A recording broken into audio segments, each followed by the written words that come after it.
বন্ধুর হাতেই বন্ধু খুন। মালদার কালিয়াচকে বাড়ির ছাদে অষ্টম শ্রেণীর ছাত্রের দেহ উদ্ধার হয়েছিল। আপনারা জানেন, টিকটক করতে গিয়ে বিপত্তি, এমন প্রাথমিকভাবে অনুমান পুলিশের। সূত্রের খবর, 7mm পিস্তল নিয়ে খেলা করছিল দুজনে। বন্ধুর মাথায় বন্দুক ঠেকিয়ে গুলি ধৃতের।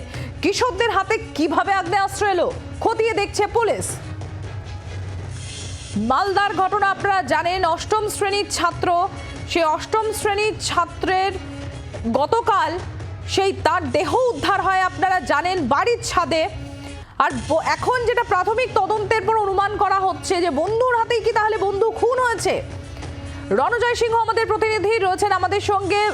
রণজয়, আরো একবার সোশ্যাল মিডিয়ার বলি, বন্ধুর হাতেই কি তাহলে বন্ধু খুন, কি বলছে পুলিশ?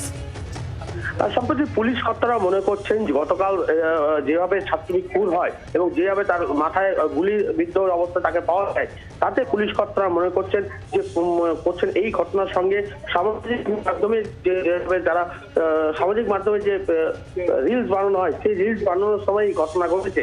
মূলত সেই সময় এই শফিকুল, সামিউল আর সামি এই দুজন বাড়িতে একাই ছিলেন, থেকে রিল বানাতেন এমনটাই কিন্তু প্রমাণ পেয়েছে পুলিশ। এবং সেইখানে দেখা যায় একটি আগ্নেয়াস্ত্র নিয়ে সেই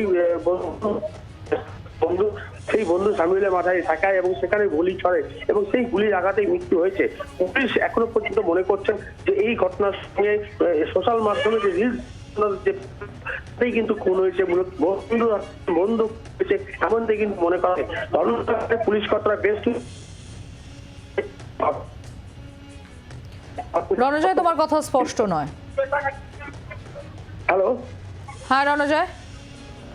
মূলত পুলিশ কর্তারা মনে করছেন এই ঘটনার সঙ্গে সোশ্যাল মিডিয়া বানানোয় যা যুক্ত রয়েছে। পুলিশ কর্তাদের কাছে বেশ কিছু তথ্য পেয়েছে পুলিশ কর্তারা। ধন্যবাদ রণজয়। আমরা কথা বলছিলাম, আমাদের প্রতিনিধি রণজয় সিংহ ছিলেন আমাদের সঙ্গে। আপনাদেরকে আরো একবার জানাবো, গতকালই আপনাদের সামনে আমরা এই খবর তুলে ধরি মালদার কালিয়াচকে, সেখানে বাড়ির ছাদ থেকে অষ্টম শ্রেণীর ছাত্রের দেহ উদ্ধার। আর সেই ঘটনায় চাঞ্চল্যকর তথ্য উঠে আসছে।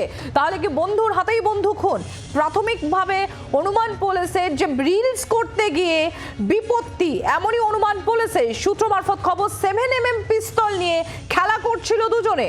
বন্ধুর মাথায় বন্দুক ঠেকিয়ে গুলি ধৃতের। কিশোরদের হাতে কিভাবে আগ্নেয়াস্ত্র এলো গোটা বিষয়টি খতিয়ে দেখছে পুলিশ, তদন্তে পুলিশ। বাংলার আওয়াজ, বাঙালির আবেগ, জি 24 ঘন্টা।